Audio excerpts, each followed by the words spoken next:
And we're live. What's up, guys? John Sentez here, Cass Kreitlow, Cutternation podcast number 75. We got the streak continuing, especially as we got delayed over here in California.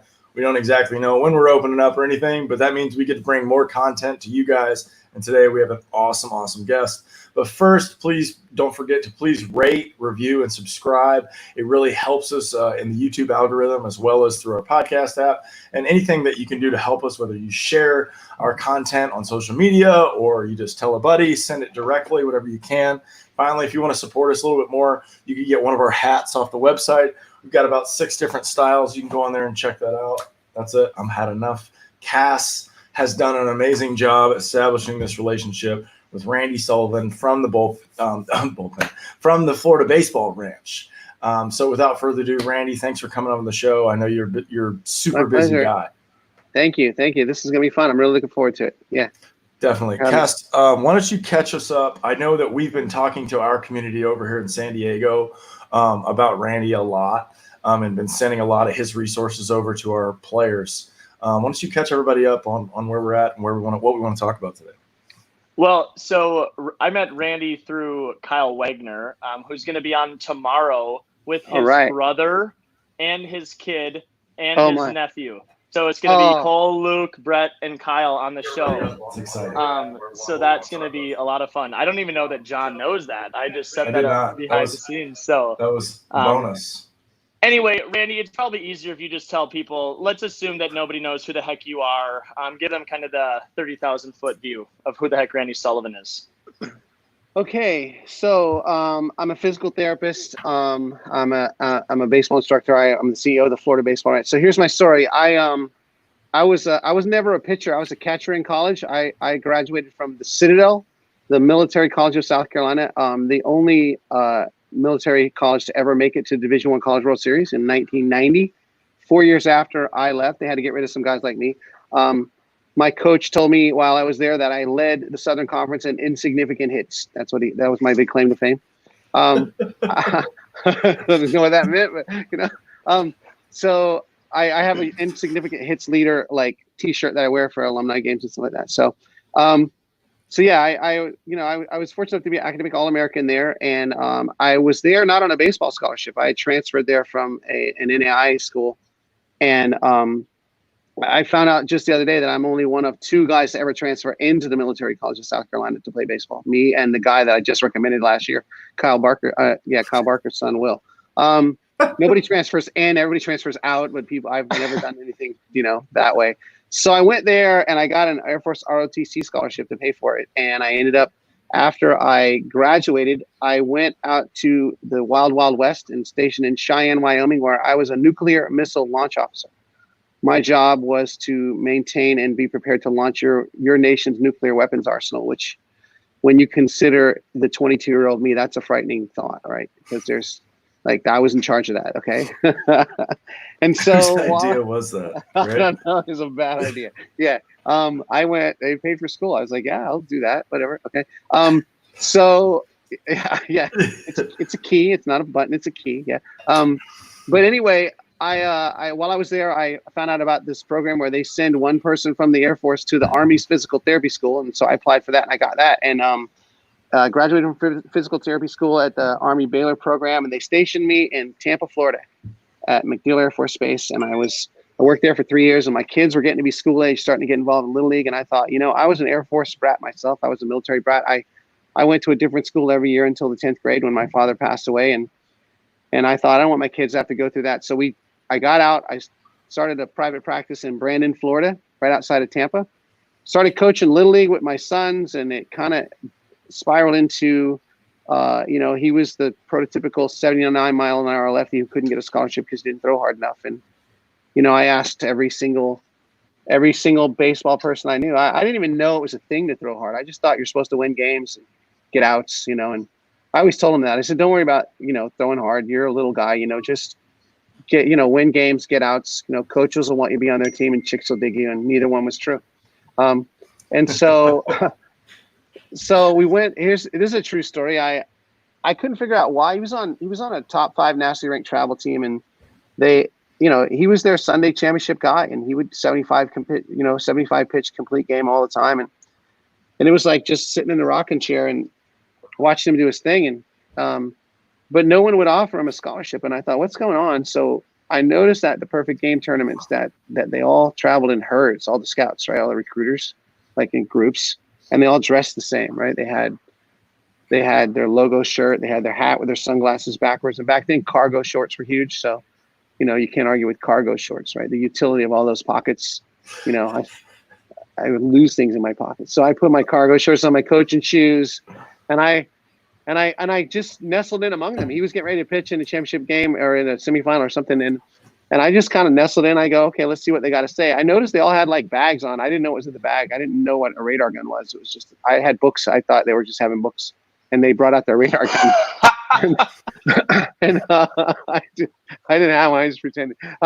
So, and then he threw his, you know, first inning, 3 up, 3 down, like he always did. And then they put the radar guns up, and one guy was walking away, and he said to me, you know, this kid's pretty good. He just doesn't throw hard enough to compete at our level. I'm like, wow, I didn't know that was a thing. I thought you're just supposed to win the game. And so I talked to him after it was over, and I said, we got to figure this out. So, you know, I asked everybody. What year is this, by the way? He graduated in high school in, let's see, 2009. Okay, so 2007, maybe 8. Yep. Okay. Yep. And he said, I want to play Division I college baseball. I'm like, I don't, you know, I guess we got to throw harder, you know? And so everybody asked, how do you do that? They're like, you can't, it's a gift. I'm like, come on, man, it's a movement, right? I'm a physical therapist. I teach movement every day, right? Like if I can teach a person that just had a stroke, you know, and is walking around with half a brain, and I can teach them to walk, I might be able to teach my kid how to throw a little harder. You know, maybe I can't make it elite, but I can help him. So we just started doing a lot of research, and the journey took us to Texas Baseball Ranch, where I met Ron Wolforth, still a dear friend of mine, still a great relationship. And he was the first guy that ever said, yeah, we can teach that. We know how to do that. And so we started going down that path. And, you know, by the time he showed up at his first university, the only offer he got, Division II school, he had gone from like 79 to 81, his last game of his senior in high school. That summer, he had showed up throwing 87.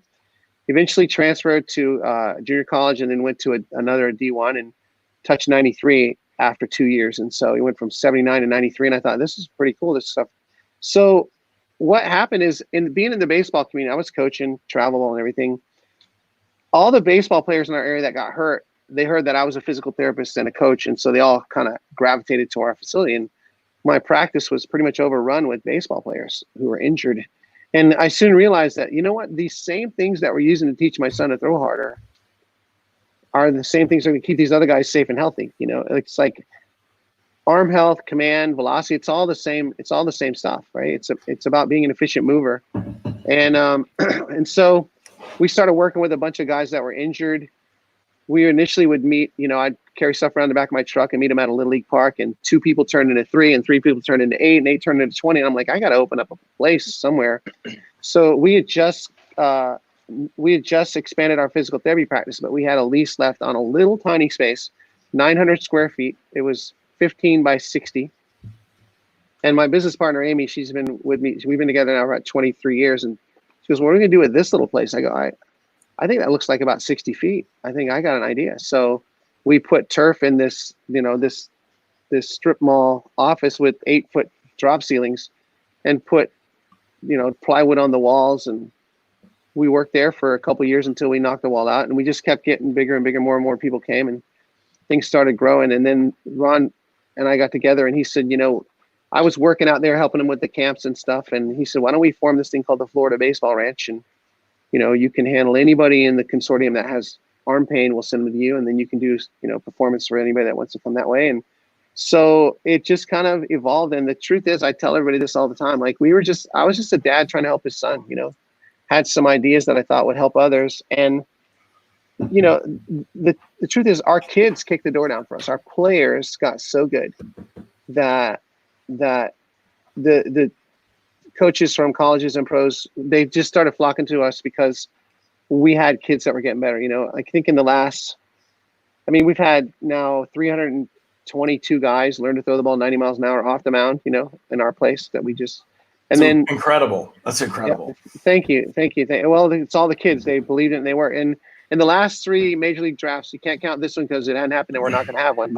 But in the last 3 drafts, if you count guys that have trained at our facility at least 8 times, we have some guys that come once and leave and come twice and leave. But amateurs from our place have signed almost $15 million in signing bonuses in the draft in the last 3 years. We've had first rounders, second rounders. We've had a lot of guys that got really good, millions of dollars in college scholarships.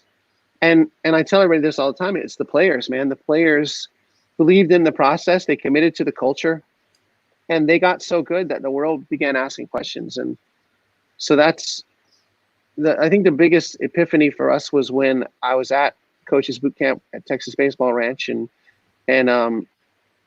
Franz Bosch was the keynote speaker there, and he's one of the world's leading motor learning and skill acquisition experts, biomechanics experts, and he gave this talk that blew me away. Like it changed my life, and it set me on this long spiral down of self-study to learn, what I thought I knew motor learning. I was a physical therapist, but I had sort of gotten stuck in old 1970s paradigms, and I began to study a lot more about things like dynamic systems theory, ecological design, differential learning, constraints-led approach, things like that are all really cool terms that just mean, shut up and let the player self-organize, and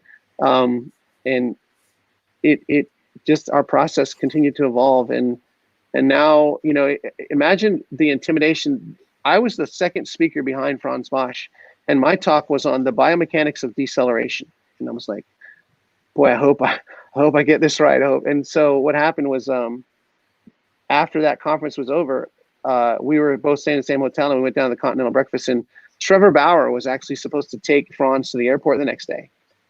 And Trevor, being Trevor, didn't show up, right? He just notoriously late.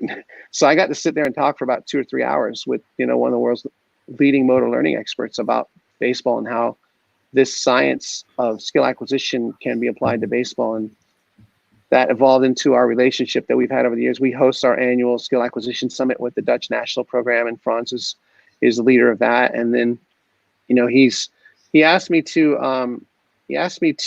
edit the English version of his new book that's coming out called Anatomy of Agility. And as I went through it, I was just, again, a whole nother level opened up, and I'm like, oh my goodness, we have been close, but not quite there. And so I took the information from that and applied it to what we call our Savage strengthening training, and our Savage, it's actually Savage training period. We started as a strengthening program, but now it's like a whole movement-based system for training guys. And that led to our upcoming Savage pitching coaches certification course, which is May 8th and 9th, Friday and Saturday. And we're just going to open the vault and show everybody everything we do. And here's how the Florida Baseball Ranch runs the process. And it's going to include all the new information that I got, from Franz. And, he sent us his endorsement and actually did a little promo for me. And so it's been really neat to just get ignited about new information and new ways to help people. And if I was thinking this morning, I was like, when I first started coaching, I was Tommy Mansky, right? I was like, I had a drill called ready, flex, throw, right? Our guys would all line up and they would go ready, flex, and they'd all throw at the same time. And it was really militaristic and organized, and it looked really cool. And our travel team was pretty good, and then we went down to Miami and we played against these little 9-10-year-olds that could make throws on the run and throw underneath. I was like, and they killed us. I'm like, our guys can't do that. They can only throw one way, the way we taught them. And so we kind of changed that. That sort of started us down the path of, man, we got to build some athleticism here, And so I did that for a long time. And that's sort of the 30,000-foot view of who we are and where we are. And we're stoked, man. We're stoked to be here with you guys. You guys are doing some great stuff. I've talked to Cass on several occasions about what you guys got going on over there. I'm really excited to hear all the great stuff you guys are doing too. Yeah, thank you, Randy. I just, right off what you were just saying, I just had a kid the other day who's a pitcher, a young pitcher, and I'm like, we need to do some ground balls, and we need to go submarine, and we need to go sidearm, and we're doing this for 10 minutes, and he was really struggling, and he's like, why am I doing this? I'm a pitcher, like this makes no sense to me, and it's funny how it makes all the sense in the world for him to be able to do that. I asked another younger player to try to go from 12 o'clock to 1:30 to 3 o'clock on the ball, and all of them sat at 1:30. and just these little things you talk about, let the body self-organize, those are some of the things where I'm like, oh, that's interesting that you can't solve that task. Right. So the only thing I'll say is I've heard, like Randy mentioned, we've had some conversations, and I feel like they're a little bit more on the coaching level, pretty like intense. You and Tyler Yerby sitting next to each other is there's a lot of things coming at you fast. So I had suggested us maybe having a conversation at least at the beginning right now of maybe more towards the 8 to 12-year-old range, more towards those parents, because that's where really I think overcoaching is at its worst, because they just can't fend for themselves like an older player would. So yeah, what do you think? I'm kind of an expert in what not to do there, because I coached that level for a long time. Like actually, with my youngest son, who's a catcher at University of South Florida now, I coached a travel ball team that we started. Okay, I was this little league guy. I was in little league for like 10 years. I was on the board with my two older sons. And then when the little guy came through, he was kind of pretty good, and I saw that he had some friends that were pretty good, and I wanted them to move him up in levels, and they wouldn't. So I'm like, all right, so here's what I did. I said, hey guys, I'm not going to coach this year. I'm going to go, I'm just going to watch. And so I went to the 7-year-old tryout, the 7U tryout, right? And all the good players, I said, can you tell me where your mom and dad are? And I gave them my card and said, I'm starting a travel team. And I was kind of not really, they weren't fond of me around here because kind of took all the players out of the league, and it was bad. So, but we coached these same little kids from age 7 until they were 13. And they actually won the AAU National Championship. And we got to play on MLB Network. It was really cool. We had a bunch of guys that played in college from that and drafted. It was really cool. But all the things that you can screw up, all the things that I would look at myself back then and go, what in the heck are you doing? I had the most structured 20-minute station practices that were so rigid. And so this is how you field a ground ball. This is how you set your arms to throw. And this is, and because we weren't very adaptable, we pitched really well. We were great. We had a really good pitching staff. We always caught the ball. We got the outs we needed, but we weren't really athletic and we weren't really adaptable until about 9 or 10, when I started having to implement some athleticism into the workouts. And the biggest mistake that people make in pitching, I think, with young people, and you alluded to it, is that we look at throwing and pitching as two different things. Like somehow pitching is this special form of throwing. Look, you should pitch the same way you throw from center field or shortstop or third base or catcher. And you should be able to pitch a lot of different ways, right? It should be no different. The only difference is you're standing on a hill. But when we get a guy on pitch, we go, okay, this is what pitchers are supposed to look like. And have you been watching any of the the classic games they showing on MLB Network now? Okay, have you seen all the guys? Oh, here, by the way, here's my COVID holster. I can spray you if you want my sister range right there. Right there, I got my towel. So, right there. So right there. Pull it out. Right? Okay, so like all the pitchers that are like momentum, they're they're getting the sign and they're rocking and they're using momentum. And then if in the 19, like even as late as like 1985, 86, I saw guys using momentum and tempo. And then this position of pitching coach became a thing, right?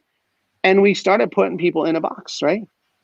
Yeah. And it's based on one flawed assumption, the flawed assumption that you can repeat a movement pattern, right? Because we wanted repeatable mechanics. The assumption was, if we want to repeat our mechanics, we have to simplify the movement, right? Because you can't repeat something that's complex. Well, that's not true. You can't repeat anything. Okay? You'll never make the same throw twice, right? And so chasing this thing called repeatable delivery, we put a bunch of kids in boxes and we made them take the little tiny side step that you see. Like, I still can't figure out why, if they're going to let us wind up, why do we just shift our weight and turn? Like, why don't we get going, And you know what? As far as arm health goes for young guys, tempo and momentum are your best friend. They attenuate force. They reduce stress on your arm if you take advantage of tempo. If you start from scratch, and so we get them on them, we put them in these little boxes. And if you remember, like in the 90s and early 2000s, when everybody was the same and it was all, the only American kids that could get drafted were giants. They had to be massive humans, right? And then these Dominicans would come over at 160 pounds and throwing rockets and moving like race car drivers, and we didn't connect it, right? We didn't connect it. I remember, funny thing, I sent a text to Ron Wolforth one time because back then the Cubans were dominating international baseball, right? They were, partly because they were pros and they were older, but they were better than everybody. They were hardly losing. And so I saw an overhead shot of a Cuban practice field, and we had sort of reestablished some relationships with them in baseball, and our coaches went down there, and I saw the entire, it was the whole Cuban team. So I think Aroldis Chapman was in there, right? I think I saw him, but they were doing an overhead shot, and they had them all lined up and they had towels in their hand, and they were like in this flex position. And so I texted my friend Ron Wolf. I said, "Hey, we finally figured out how to beat the Cubans. We sent our coaches over there. So now we'll bring them back to our level, and then we'll have them, right?" So for young guys, the biggest thing is let's use momentum and tempo. Let's be athletic. Let's train generalized movement skills, right? And that's what I learned a lot from Franz's new book. When even the things that I was looking at were too specific. See, what we have is a general movement problem, and the body is only interested in three things. It's not interested at all, young coach Randy and everybody else, young coach, in what the coach has to say. It doesn't care one bit about a verbal cue that you give it. It doesn't care if you tell it, "Hey, get your elbow up, you're flying open, do this." It's only interested in protecting itself from shear forces that might result in injury. It's interested in minimizing extremes of motion. It hates to be at the end of its available motion. So it doesn't like a lot of separation. It likes some to get to optimal length, right? But it doesn't like to be at the extremes. And it likes to save calories and not have to think about what it's doing. The body is designed to survive and thrive, right? And so when it can do that and expend the least amount of energy by avoiding those shear forces and by avoiding extremes of motion and by not having to think so much, it's the natural way to unveil normal human movement. And so in Franz's new book, he talks a lot, and this is what our certification course is centered around, is instead of looking at like a specific solution to a generalized problem, we need to be looking at more generalized universal movement qualities that can be translated into specificity and allow us to solve the problem. So working on things like how to lock your pelvis, what's called a hip lock, what is the anatomy of separation and how much do you need? Working on things like hinging your hips so you rotate around your hip, because when you get into a hinge position, it puts your little glutes, the medius and minimus, at the right length. So when you hinge your hips, here's my pelvis, right? You can put them at the right length so they can tilt your pelvis and hold it up and defy the gravity of the mount. And so all those concepts, then you can watch a pitcher and go, or an athlete, and they can be applied to fielders, to base running, to hitters, to outfielders, catchers, and pitchers. And instead of looking at, hey, this guy's mechanical flaw in pitching is this, it's a movement flaw. That if you go, it's a prototypical forest in the trees. Like we're looking in the trees so hard that if we just back up, we'll see, man, the answers are general. The body wants movement solutions that it can use in a lot of different situations. It doesn't want to have a specific movement for a specific task. It wants to be able to have movements that can be generally used, because if I have generalized movements that I can use anywhere, I don't have to think a lot. I don't have to waste a lot of calories, thinking about how I'm doing it. So I think for young guys, that concept of athleticism, right? I think if you start there, but what does that mean? Okay. What do you guys, when you think athleticism, what occurs to you? Is it something that you can define, or something that you just know when you see it? Yeah, I mean, well, I feel like some agility, like athletic, you know what I mean? Like someone who's very like fluid or quick, I don't know. That's just when you say that phrase, it comes to me. Yeah. I'm going to be a little bit more like direct on this, is just that, like, I think about, that's why we run and gun. That's why we do these things that are fast. Yeah. Because that draws out or reveals their athleticism. So their ability to like solve a problem, to me, is very much about athleticism. I agree. And the thing is, they use that term. We use that term a lot. And when you see a kid that's athletic, you're like, oh, that kid's athletic. But you can't really put your finger on it, right? And so here's our definition of athleticism, okay? Every muscle or group of muscles in the body has a length at which it's the most strong or stable. Okay, my biceps is weak when it's straight, and it's really strong when it's in the middle. But if it's too short, it's weak. So here, can you see I've been working out a lot? Can you see that? It's been my COVID biceps. Killing it, Randy. You can see that. Yeah, I know. Okay, I'm gonna just hold that for you a little bit, Cass. Just, you got it? Okay, stop looking at it. Are you using right now? You're creeping me. Yeah. Cass, could you help Randy and show him your bicep, please? Yeah. No, I'm good. He's hiding it, but he's got a little I've seen Cass. So look, when it's straight, it's weak. When it's too short, it's weak. In the middle, it's super strong. Well, every muscle in your body has a length at which it's the most stable or strong. And so our job is to help the athlete find that length. And they're all different because everybody's anatomy is different, right? My humerus is a little bit different than Cass's and yours, and my scap's a different angle. And so there's not one place, there's no joint angle you're gonna find. It has to match the athlete's hardware, right? What their body, how their body's made. Now, you have to have enough mobility to get into that place, right? If I can't bend my elbow to its strong place, I'm gonna produce less output and burn more calories here and be more at risk for injury than I am if I'm in my optimal length. And so universal movement attractors, and I know that term is kind of weird, but universal movement concepts, most of them are based around the body's desire to maintain optimal length of its muscles, right? Muscles work either at optimal length or maximal stretch. You can take advantage of mechanical properties or elastic properties, okay?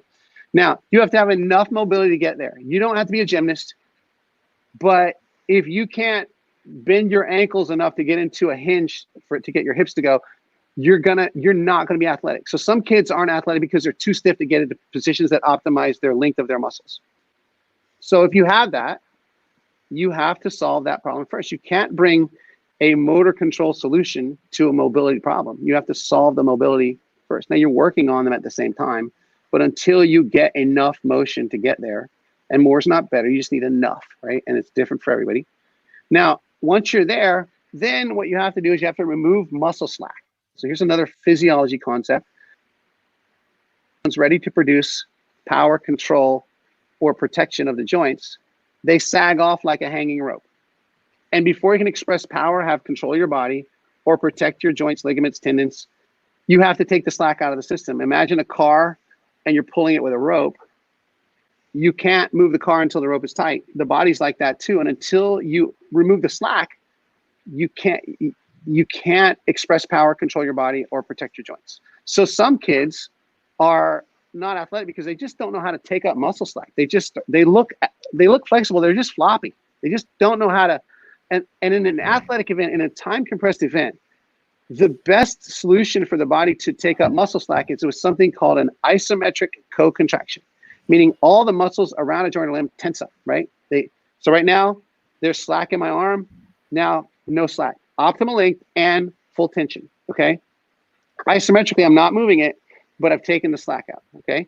So here's an athletic kid. An unathletic kid doesn't know how to take up slack. An athletic kid is like, okay, suppose I'm getting ready to run and I don't co-contract before I go. I just go. That's not powerful. It's not safe. It's not under control. But if I go, that little co-contraction that I did is the essence of athleticism. So an athletic kid, when he hits the ground, he's a boom, boom, and he knows how to co-contract quickly to take up the muscle slack so that he can produce power, control his body, and protect his joints and tendons and ligaments from injury. And so our job is to provide our young athletes with the training environment, what we call sensory information, what he sees, what he feels, what he hears, what his proprioception sense, his awareness of his joints, and what his vestibular sense tells us, his balance. We have to put him in a situation to encourage him to find that. So how do you do that? Well, when you're moving around, there's 3 ways to remove muscle slack, okay? One is just pre-tension. You can just tense it up. You can just take the slack up manually, like in your glove side, or a hitter will do it, like he'll just tense it up. Next is called perturbations or unpredictable loads. When the body's exposed to unpredictable loads, it reverts to its reflex of co-contraction. Like if you've ever held a squirming baby, you co-contracted, or if you've ever caught a big fish, right? Or if you've ridden a roller coaster, you co-contracted. Power, control, and protection. And so what we do is we put them in an environment, let them explore all different motions in our workouts with unpredictable loads, like we have these water bags, these aqua tubes that are full, and balls that are half full of water. And when the water's moving around, you can't predict where it's going to go. And so you have to co-contract. And so instead of adding heavy weight to the bar, it's not that we never do that. We do that some. But there's the point of diminishing returns and safety for young guys, that instead of using weight, we use unpredictable loads. And that allows them to learn to feel these co-contractions at any point in space where they are. Now they become very adaptable athletic athletes. And the third way is with time pressure. When the body doesn't have time to organize a movement, it reverts to its reflex of co-contraction. Right? If I'm going to stand up from this chair, there's no time pressure. I don't have to go. I can just stand, right? If I walk up to a trap bar deadlift, I don't care how much it weighs, I can predict it, and it's no time pressure. I don't have to co-contract. I can just lift it. But if I'm running, I'm going to sprain my ankle in a hole. My body senses that, and it goes, ooh, and it tenses me up. If you've ever been in a car wreck, power, control, and protection. And so our whole training approach is just to expose them to this 360-degree training experience that lets them explore finding optimal length and co-contractions to stabilize their bodies, to give them the athleticism that is at the core of everything we do. It's really the essence of what we do at the ranch, is developing athleticism in guys who happen to throw the baseball. So there's decision-making process is a big thing in this. And I'm curious because Kyle Wagner just sent me an interview. I love Jordan Peterson. It was with Jordan Peterson and some other guy. By the way, thanks for sharing that stuff with me. That was really cool. I had to stop because I couldn't stop, right? I was like, I got to spend time doing some other stuff because it's really good, right? Really good. He does it to me all the time. He does it to me all the time. Yeah, it's amazing. Yeah. He's like, have you heard this? I'm like, all right, I'll go listen to it. And I'm like, oh, like. I can't stop listening to this. Yeah. Is there anything? Okay, so I don't know the guy that he was talking about or talking with, but he suggested that most people assume that the left brain is more correlated to decision making. And this guy was saying that the right brain is more in control. And this is not my realm at all. Could you is this something that you can even speak on? Right brain, left brain, and how we're I don't get into it much, and here's why. Okay. There is probably, I would be arrogant to think there's no cognitive input, right? But in a time press situation, you don't have time to think about how you're making a movement, right? Like, we can literally measure the amount of time it takes for an impulse to go from your brain to your muscles and back up to your brain again. And the math doesn't work out. There's not enough time in that like little 1.5 seconds for you to make a throw or to take a swing for any thinking to occur. Thinking will only slow the process down. Now, you might be able to think about the very first move a little bit, right? Because the move is just beginning. But once it starts going, it's physiologically impossible to think your way through a movement. It's neurophysiologically impossible. I'm wondering if it's like the emotional state though. Like I'm not talking about the act. I'm curious about what are you like before you go to make the decision, right? So this is the whole mental game of like, hey, I'm in a panic mode or I'm chill. Yeah. So that's where I'm saying we're talking 8 to 12-year-olds and we're talking about, okay, let's create some athleticism. But if you're creating athleticism and everybody hates you at the same time, their decision-making process is going to be a little bit different. So that's kind of where I was going with it. Yeah. Okay. So intention is important. Like the body's going to organize itself to accomplish a goal, right? Accomplishing goals for us is the equivalent of the cheetah eating the slow gazelle. It wants to eat and make babies, right? It wants to eat slow gazelle so he can have enough energy to go back home and make babies, right? With mama cheetah in the cave and save calories. And so our athletes, their intention matters. Now the body will organize itself to accomplish a goal. And we went down that path for a long time, but it won't always find the safest or the most efficient way. It'll find a way. Our job is to kind of guide our athletes toward a more efficient way. And so intention and excitement or motivation is important. Those are all well documented in the research that they play a big role. But in the moment when we're moving, you can start, like, you can say, okay, my intention is to throw that ball to the first baseman, right? And that's my goal, right? And so one of the ways that you can impact the way a player moves, what we might call decision making, is to change the goal, right? If I'm hitting and I say I need you to hit the ball in right field, you've changed the goal. I got a different movement, right? if I'm missing arm side high every pitch and I say aim glove side low, I've changed the goal. Changing the goal is one way to influence a movement without using verbal cues. It's a really easy one. Change the goal. But what we see is that in time compressed situations, the only thing that can impact the way the athlete moves is the sensory information he gathers while he's moving. So what we can do is sort of guide him toward what's important to be focusing his sensory information to get where he should be gathering. But as he moves, more information emerges. Like when a hitter, I don't think a hitter makes a decision. I think a hitter moves. And the more efficiently he moves, the better he perceives the pitch, right? So think about this, okay? It's James J. Gibson's theory of direct perception, and this will apply. I'll bring it back to kids here, okay? But Gibson was the first one to say, you know what? We really don't interact with our environment by labeling things in cause when we think about them. Like if I walk out into the woods and I see a chair, I don't have any way of knowing that's a chair unless someone labeled that a chair for me, right? But the way the light reflects on it and the way the surface is and the texture, it looks like something that's sit-onable, right? And I love this one so much. He termed that he made up a word for it. He made up a phrase. He called it affordances. He says that looks okay. A stump in the woods would look sit-onable, right? And so it affords me the opportunity to sit on it, right? When I go out on the floor here and we are actually open, I have a physical therapy table in part of the building, and I tell my staff, leave this empty. I never know when I'm going to need to put a guy on it, so leave it off. And every time I walk out, there's coffee cups and keys and wallets, and it's not that they're being disrespectful. It's that flat surface is put onable. Like every flat surface invites me to put stuff on it. That's why every counter in your house is full of stuff. Because if you had slanted counters, no one would put anything on your counters, right? It doesn't afford you the opportunity to put on. It's put onable, right? And so the better I move, the more my perception improves. So if I'm a running back and I'm really athletic and I see a hole, I put my foot in the ground and I'm really agile and athletic, I can cut and get to that hole. I'm afforded a smaller hole than the guy who's unathletic. The unathletic guy has to have a bigger hole. But because I'm a better athlete, I move better, I'm afforded much smaller holes because I can get there, right? And it's the same in hitting. If I'm hitting in a way where I'm moving so the bat is in the back of the hitting zone and it's coming through, and now more pitches present themselves as hittable to me, right? Because my movement makes those pitches hittable. The way I hit, I read two books, Charlie Lau and Ted Williams, and I thought Charlie Lau's book was newer, it must be right, okay? So I hit on the front foot, right? I was like front foot Sally. And when I'm moving linearly, there are pitches down here that I can't, they're unhittable.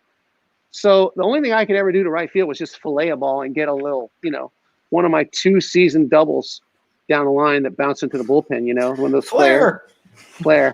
It's because of the way I swung the bat, many pitches presented themselves as unhittable. I was not afforded that pitch. The better I move, the better I perceive. And then as I move, I reveal more sensory information. And so if we teach them to move better, they'll perceive better. And if we teach them to perceive better, they'll move better. There's this cyclical link. And so I'm not really great at teaching a person how to perceive. So I kind of lock in on the movement side and go, all right, we're going to link it with stuff that you're supposed to be perceiving. And if I make you move better, you're going to start perceiving better, right? And then I just present them with sensory information that allows them to explore and find their own way. And so when you say decision-making in time-compressed situations, there's really not a decision. Like, how does an athlete know when he's driving to the hoop? Okay, okay, Michael Jordan, how does he know in the documentary there, right? How does he know that he's going to have to fake this dunk and then bring it up with the left hand and bounce it off, kiss it off the glass? He didn't. There was no decision. His body moved, and the sensory information he collected, that was what he was afforded. He was like, I'm going to have to do this. He didn't think his way through that, right? So you can't repeat a movement, so you can't think your way through a movement. Do you think, okay, over 200 studies in motor learning research, according to Franz, is what I think, I might be wrong about the number, okay? But he told me this one day. He said, the best performers in every sport, football, basketball, rugby, tennis, hockey, soccer, you name it, they can perform their skill. They cannot tell you how they do it. That's why they don't always make the best coaches, right? Because you think Steph Curry would be a great shot coach?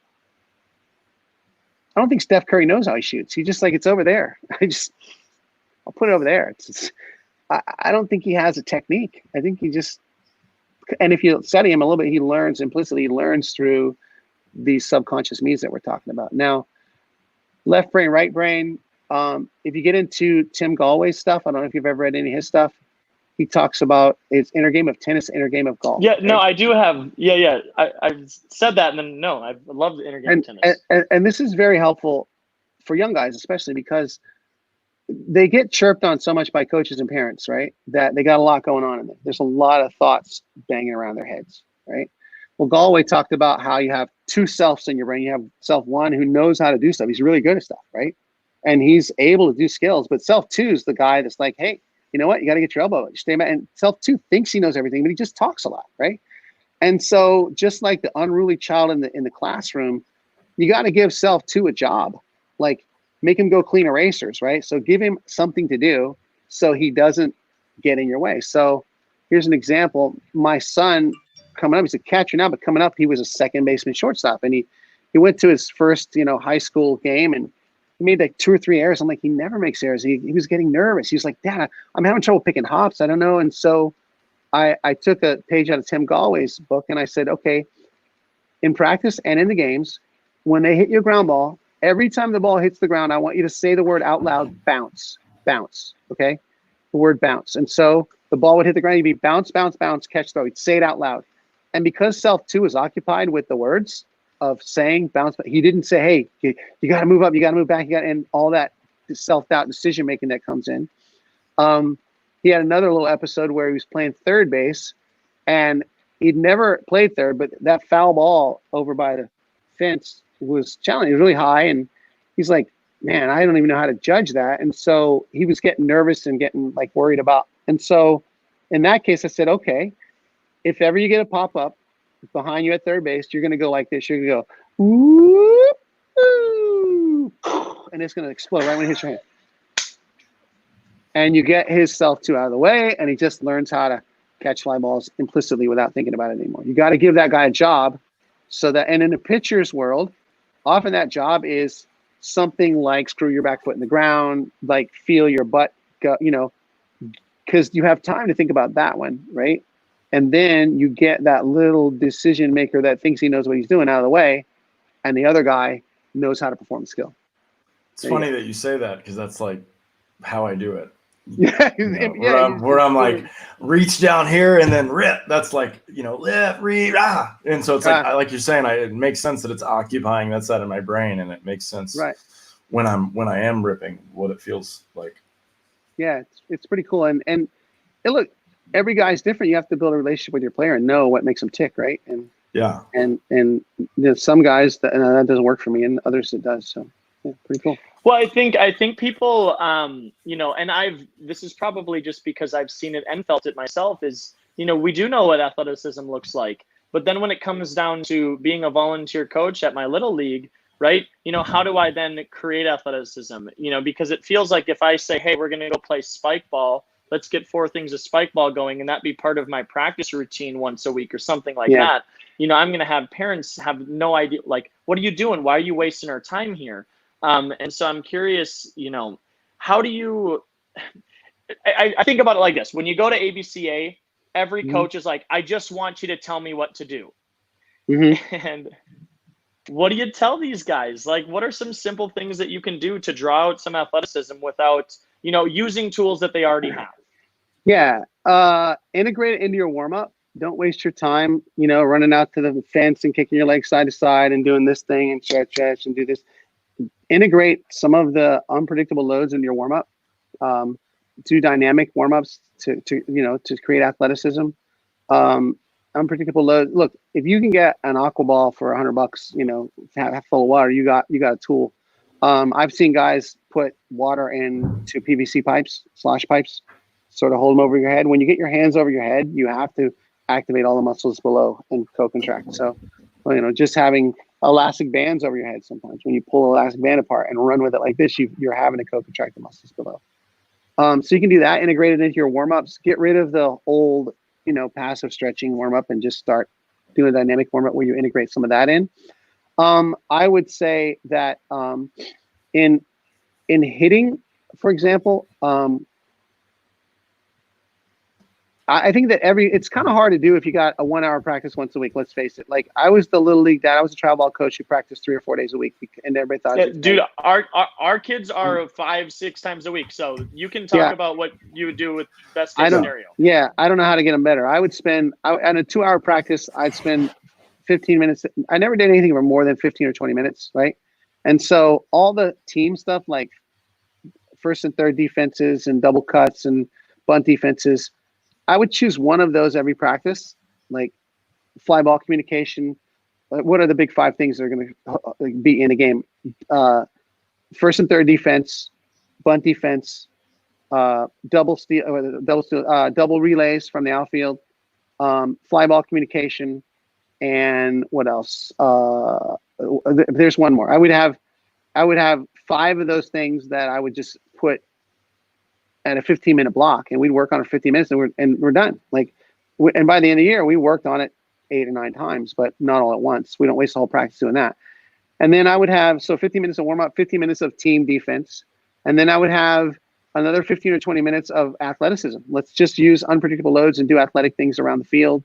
Then I would work on skills of fielding ground balls, and then during our hitting rotations, I would have 4 different rotations where they're exploring different things, different variability in the rotations.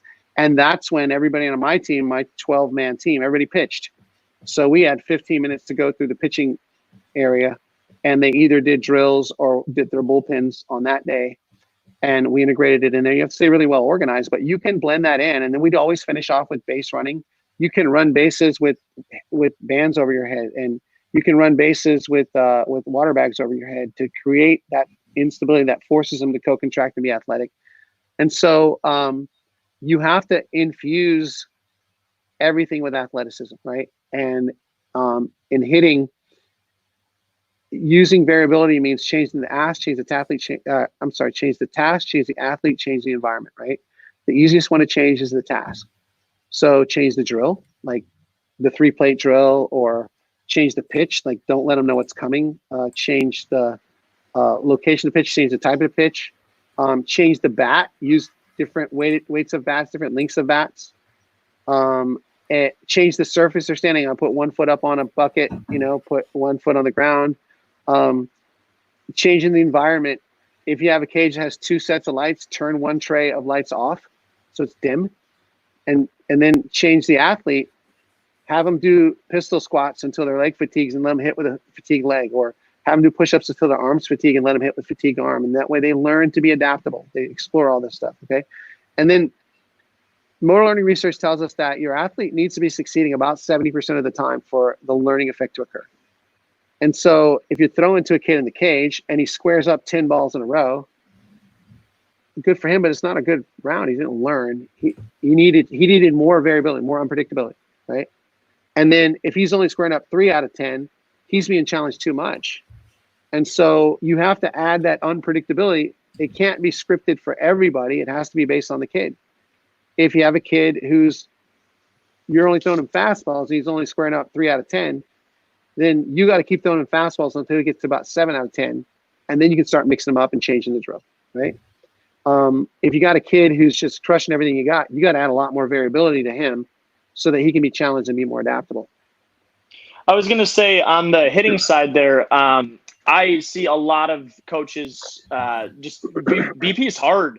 BP is really hard, right? To throw a good BP. So to not, to not run away from front flips, like get good at front flips, and like I've seen Kyle Wagner, I brought him up a lot today, but I've seen him do the overhand flips. I've seen a lot of people, create different feelings, for them to solve the problem as a coach. And if you got to stand on a freaking bucket, to create a better angle for your front flips, to feel good about it, do whatever you have to do and get creative with that. I was going to say, because you pitchers, John, and you guys are the worst BP throwers. we hire pitchers to work. I'm like, no shot this guy can throw BP. Like, well, I just did it for a living, so I was going to say, I do believe I'm the anomaly. Okay. But also, I don't do we actually, it's funny that you say that, but we actually talk about the technique of BP throwing all the time, and we see it like, it pops up on TV, and it's like, it's wrong. It's like a frontward facing, weird walking wind up thing with an upload, and then the arm comes out weird and it doesn't look the same. And like, I can stand flat-footed in what we call our lean back drill and throw like 300 pitches because it's like literally I'm just using the momentum and rotating and just like it'd be like spot. Yeah. So, but a lot of the guys that I do that to, because it's such a different look, to your point, like they don't like it. They're like, oh, it's way too hard. It's game-like. I'm like, dude, I'm actually further. I'm on the edge of the mound and I'm just going through it. And you just don't like it. It's a long arm action that's hiding because it's actually coming from behind my head instead of here's the ball, hit it, Yeah. Well, and dad's not doing lean backs, throwing 300 pitches to kids. No, it's true. So front flip and get good at it. That's true. And if you're a dad and you can't throw BP, give yourself to a job. You're yipping yourself up. That's what you're doing. Give yourself to a job, right? My dad used to absolutely light me up. Like he used to cutter, sinker, change, slider, like, and I crushed in high school. And I didn't realize the value of it till way later. But like he'd just go out and we'd start off with like fastballs only, and then he'd go, all right, game on, and then just start mixing. And I would be like, miss, foul, flare, Yeah. And to a good hitter who moves well, like if your swing is good, you need to see that, right? But if you're starting out and you're new and you don't know how to hit at all, there's no point in that, right? There's no point in challenging a guy who's already overwhelmed, right? And so you have to modulate that, right? And so you were a great hitter, you moved well, so your dad carved you up. Like right now, my son has seen me so much throw batting practice that there's nothing I can do to get him not to square the ball up. There's nothing I can do, unless here's what's funny though. Like if I change my mind in mid pitch, like I was going to throw a fastball and I go, I'm going to curve it, and he doesn't get that cue from me, that sort of that perceptual thing that he gets, whatever it is, it screws him up a little bit. But I can't do that all the time. Sometimes it's an accident. And then I do have, since you guys are Cutternation, I do have like I have this like bone chip cutter. I got that term from Mike Bard. Like it feels like every once in a while, like a ice pick goes in your shoulder and you cut the ball really hard, and it goes that way. I have that. And so some days, like the other day I was throwing and I literally was trying to hit my son in the center of the back as hard as I could, and the ball was going right over the plate. I'm like, I hope I don't accomplish my goal here. Because, and that's why you need a pitch logic ball, so you can see go. your spin efficiency. Which, by the way, I don't know if you've played around with that, but this concept and idea is unreal to me, especially since I know you're a little bit into the tech world with stuff. But the ability to track spin efficiency inside your drills is why we love this thing, right? Really cool. That's a great concept. Yeah, I mean, it auto tracks. It's really cool. We'll get into that a little bit later. And affordable. Like it doesn't cost you normally. Yeah, right. It's we have a lot of people asking me about it, and the funny thing is right now it seems to be the stigma that people don't quite believe in the velocity of what it is, and it's funny because I'm like, so you're mad that it's faster? Like, in what world are you not a pitcher right now? That what pitcher wouldn't want a number that was faster than the other thing, right? Like it's okay. And as long as it's consistent, it doesn't matter. Exactly. That's what I said faster. too. Yeah. I was like, you mean it's faster every time on all of your stuff? Doesn't that mean that it has a little bit of validity to it? So we're apples to apples every day, right? Yeah. Exactly. Yeah, I like that. That makes a lot of sense. What's cool too is the tech that's in the ball. It's the final tech, right? They finally have the processing speed. They won't need to upgrade this anymore. It's going to be all firmware app updates from here on out. Cool. So really exciting with that. And then I know you're a long toss guy too, but this will be able to do distance soon, whenever they release it. And I really like that too. So you could, I want to say you and I talked about it before about the throwing programs for returning to throw. And how the distance didn't make sense, because I remember messaging you way back and just asking a general question about it and being like, this thing's telling me to crow hop at 45 feet and I'm either spiking it or absolutely sending it to the moon, because I don't understand, and this is way before, this is pre-movement and everything, all feel, where I'm thinking crow hops like right foot first, like I'm coming up from the outfield. I'm like, I don't know how to do this at low effort, Yeah. How And do you so it throw really off made me 50%? How do you do that? How do you even, it looks like, okay, so it comes out with, how many guys do you see like come out of an injury with that 9-10 month protocol, right? 28 weeks, and they got the yips when they come out of it, right? Yeah. Because they're caught between having time and not having time, because they've made so many low effort throws. In a low intensity throw, you have time to think about it. And so in a high intensity throw, you don't have time to think. And so now you're in between when you come out of it. And now you got this. Remember, if the only thing that can make you move is sensory information, right? Then when a guy has quote unquote the yips, he's getting bad sensory information. And it's probably the way he's moving that's yielding this bad sensory information. And so we've had a lot of success just saying the yips isn't a thing, man. It's just not a thing. It's just, you just threw so many corrupted rehab throws. And so we've actually changed our rehab protocol. Instead of limiting stress through lower intensity, we limit it by reducing degrees of freedom. And what that means is, like, I'll put my right foot in front so I can't screw up the lower half, and then I'll be able to throw at moderate intensity and still limit stress because I don't have my lower half involved. Okay. And so I got that idea from Franz. He said, and throw two-handed throws to the ground, like as part of the rehab and throw with two hands instead of one, limit the degrees of freedom instead of limit the intensity. And so our director of play development, Wes McGuire, he came up with this, and I think it's brilliant. Okay. Our guiding force in our rehab throws, and we have a return to throwing protocol that we've modified, is don't make it weird and don't make it hurt. Okay. It's really that simple. Throw as hard as you want. Don't make it weird. Don't make it hurt. Okay.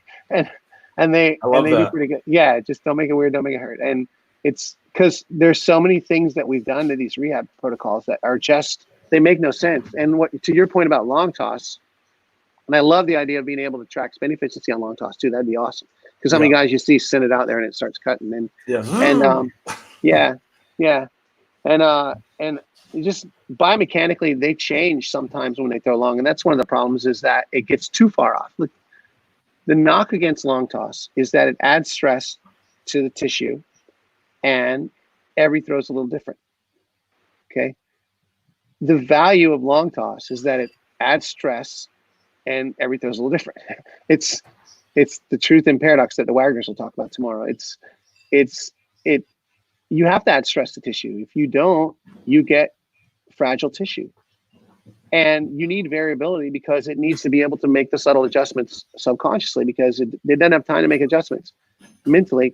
It has to do it subconsciously. And so when you long toss, since every throw is a little different, you get to practice making the adjustments. And same with weighted ball training. Now, here's where I'm in weighted ball training, is like we want variability because we want to be able to adjust the movement on the fly, right? And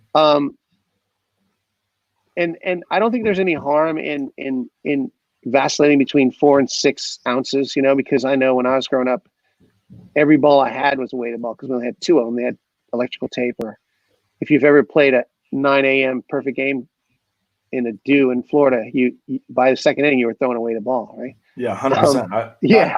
I'm so glad you said that exact thing, because that was my point. I was like, I remember somebody throwing, they're like, their velo's down. I'm like, it's a 9 a.m. game. That ball just got hit to left field. Did you see the rooster tail on the end of it? Like exactly. He didn't even change the ball.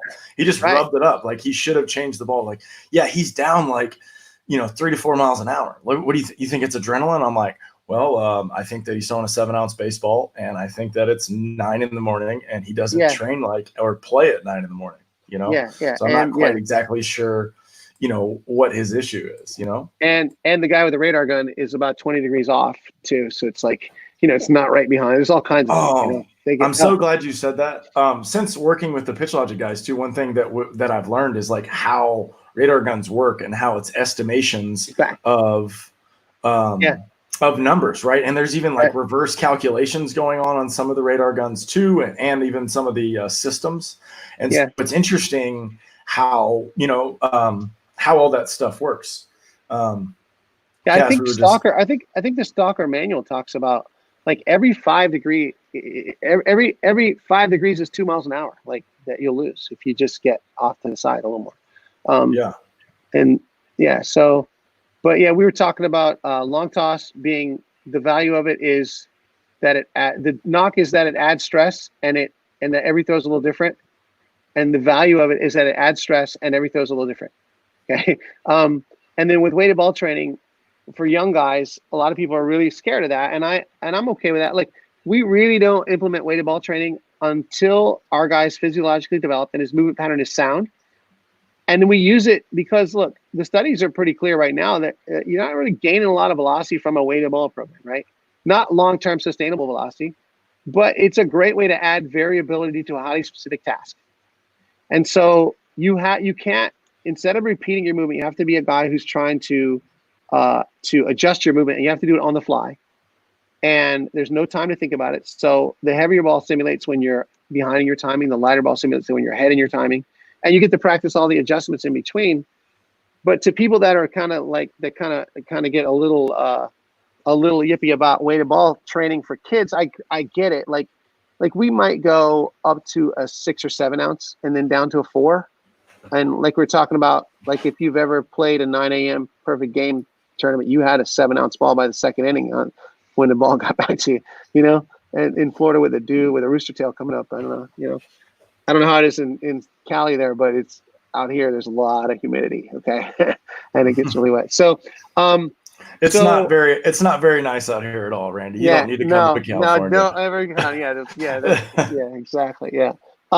So I think that if you're worried about adding weighted ball training to a young guy, then there are lots of other ways to add variability without using weighted ball. You can just do running throws and do sidearm throws and do run right, throw left, run left, throw right, throw off different surfaces. You don't have to have a weighted ball to add that variability. You can add it through change the task a little bit differently. And so if someone's worried about should I or should I not, look, if the guy is shaving and driving to dates and got an Adam's apple, he's pretty well into puberty. He's probably pretty good, right?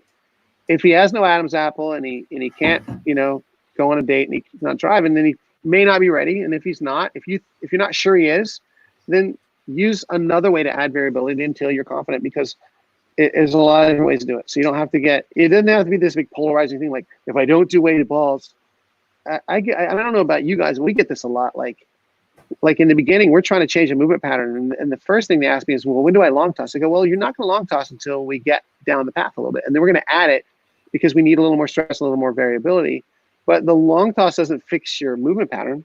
I'm not going to add stress to a bad movement pattern, right? And then people say this, well, when do I get to start weighted balls?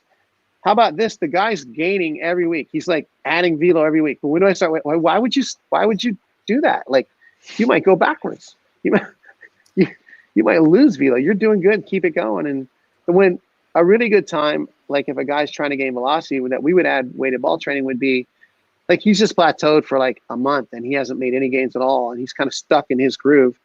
It's a way to add a little chaos and variability to get him to shake himself out of that system and get to a new groove to find a better level. But I think that if we don't have to, we don't. And then eventually we might need to add a little variability just because we're trying to get the arm to make subtle adjustments quicker. So. Yeah, and it seems like with younger players, it can be so. I'm confused by how would I run the perfect little league practice? I'm dead serious because there's so many different ways that we can handle it. So I think it's just like stay within what your mindset is, but then like mix it up and make it fun, and it has to be fun all. Yeah, the biggest thing is time, right? Like that's a good look. You look good frozen. He is frozen. That's hilarious. He is frozen. Yeah. So anyway, the one way to keep it from getting boring is a lot of enthusiasm. I was a big cheerleader, I was a big, let's go, like myelinating, high-fiving guys every time they did something good, Mm-hmm. And also just when you organize your practice, man, 15 minutes and move on. Don't do anything more than, if you don't have it in 15 minutes, you're not getting it today, coach. Let's do something else. And so we practiced for about 2.5 hours, and I would schedule those 15-minute windows where you had the one team defense, you had the dynamic warm up, you had one team, we had fundamental skills like ground balls and fly balls, and then we'd work on one team skill, and then we'd work on base running was always a part of that, and we just rotate around to different ideas on what we do. and in 15-minute segments, like, and then when we would have a 1 hour hitting that was 3 hitting stations and a pitching station, and that's 3 guys to a station, right? And 12-man team mostly. And then they would want, but the downside was that as the head coach, I was always in the bullpen with the pitchers. And so I didn't work with hitters a lot, but you got to be able to delegate and have tasks assigned that you want people to accomplish, and you got to the whole coaching staff has to be speaking the same language on the same page, which means you got to work together before you start. And, I always had my written plan. And as soon as we got there, I gave every coach an index card with our plan on it that day. One thing I hate about like youth practices is the coaches all stand around. We haven't seen each other, and everybody's, hey, what's going on? We start, during the warm up, we're just kind of glad handing each other. And what do you want to work on today?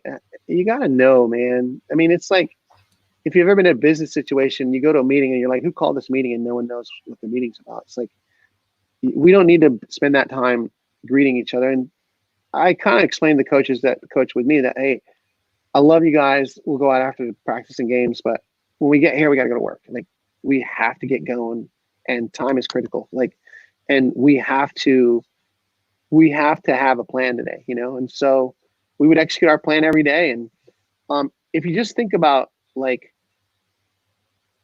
every year we would go into the season as if we had never met any of the players, even though we had a bunch of returners. With like, okay, every season in the spring and the fall, we'd start over. Like, okay, here's how we bunt.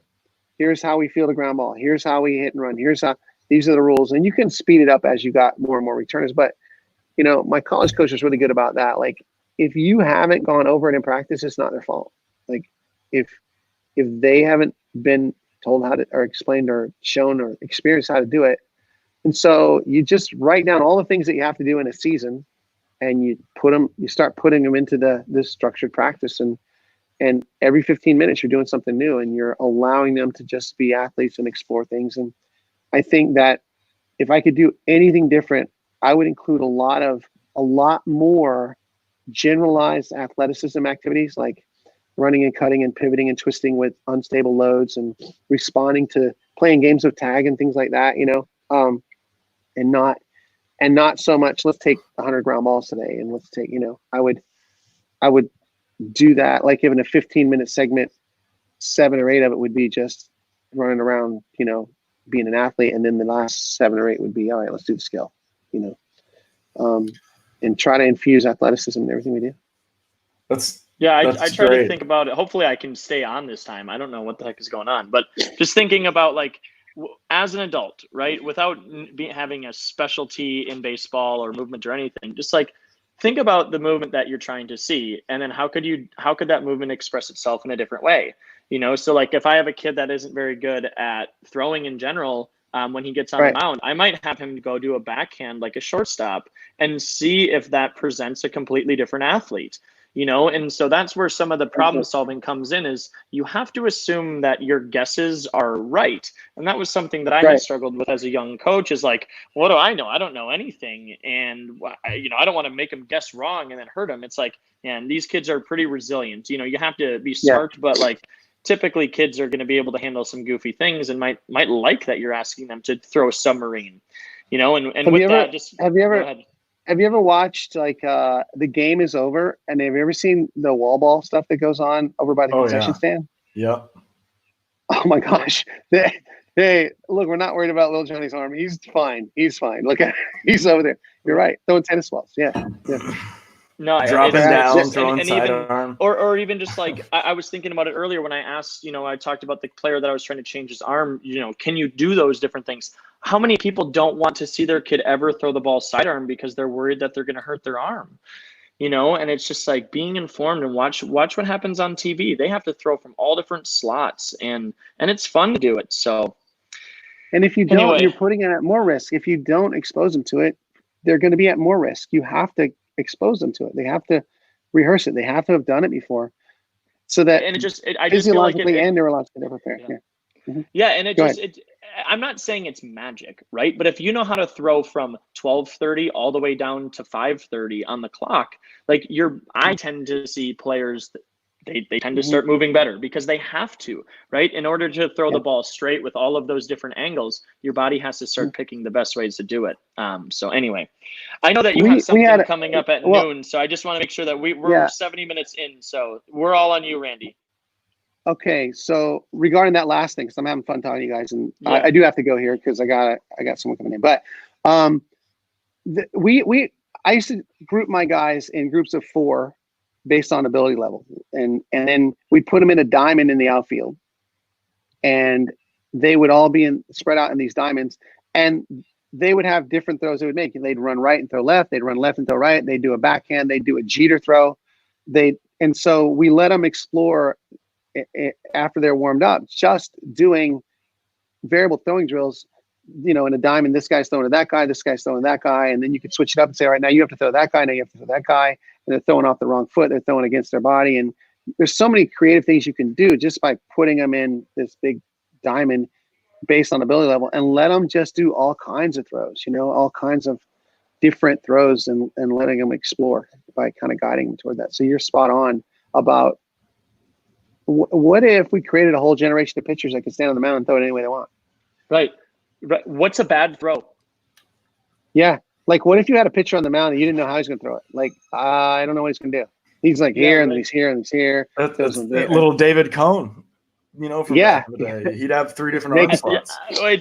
We can't do it. Like, all I did was, that's a whole different conversation because, I'm sure John has a story about changing his arm slot. I was told that I could or could not do things.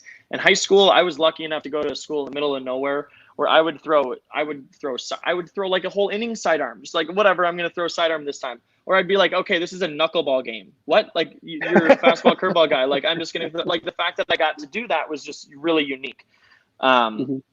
So. Yeah, really cool. Well, Randy, this has been fun, man. Yeah, I was just going to say, this has been great. I can't hear why don't you let everybody know what time? What time? He got me right there. Why don't you let everybody know how to follow you? For people that aren't, we'll just sum it up and where you're at if they have any questions from there. Yeah. Okay. So FloridaBaseballRanch.com and at FL Baseball Ranch on Twitter and Instagram. We have a really cool 800 number. It's 866-STRIKE-3. You can call us anytime and we'll talk to you in person. We answer the phone all hours of the day. We don't really have any hours. We just pick up the phone and answer it. If we don't, we'll call you right back. And then the 2 big things we have going on right now, we have our coaches, our Savage certification, our Savage pitching coaches certification course. We got even big league guys that are attending that. It's going to be 2 days, May 8th and 9th. We go from 2 to 6 on Friday, May 8th, and we go from 10 a.m. to 6 p.m. These are all Eastern times on May 9th, and it's a 2-day course, and we close our registration for that on Wednesday at noon. And so if you want to get into that, FloridaBaseballRanch.com/coach. I just sent the workbooks out to all the people that are registered. The workbook is 103 pages. It's 305 slides. And it is everything that we do. And there's probably 200 videos in those slides of things that we'll post for people to have access to. And so that's going to be Friday and Saturday. And then we also have our remote training going on. If guys can't get here because of the situation we're in, keeping everybody safe and healthy, we developed this really robust remote training program. Our guys check in every single day. They fill out a Google sheet that gives us a questionnaire, and then they text our instructors or call us on a daily basis, and we give them a new look on video every week, and so that's FloridaBaseballRanch.com/remote if they want to get involved in that and check us out there. So, and you have a lot of educational pieces on your website too as well. I do. If you go into the little books and it's an educational books section, it's like up in the little menu at the top, and it takes you to the page that has all the books.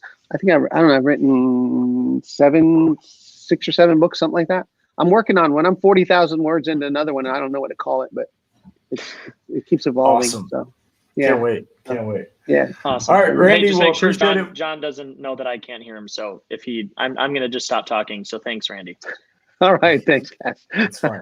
It's all good. I do know it. It's all good. So anyway, guys, go check out Randy, Florida Baseball Ranch. Amazing business in Florida, as well as resource online. If anybody has any questions, Randy, I really appreciate you come on and sacrifice a little time in your day. It's been great. You've been an unbelievable help to me, whether you knew it or not, in my growth to this whole thing. And like I said, I've followed you for a long time, and Ian, we were able to meet at the conference this year in Nashville, which was amazing. So. And I got one more. Just go Argos. That's what I gotta say. Yeah, go Argos. Exactly. That's a fun joke. Yeah, you add me to the list on that one, Randy. So okay, we're good. Yeah, for sure. All right, guys. Thanks again. Don't forget to rate, review, and subscribe, and mash that like button. It really helps us. All right. All right, bud.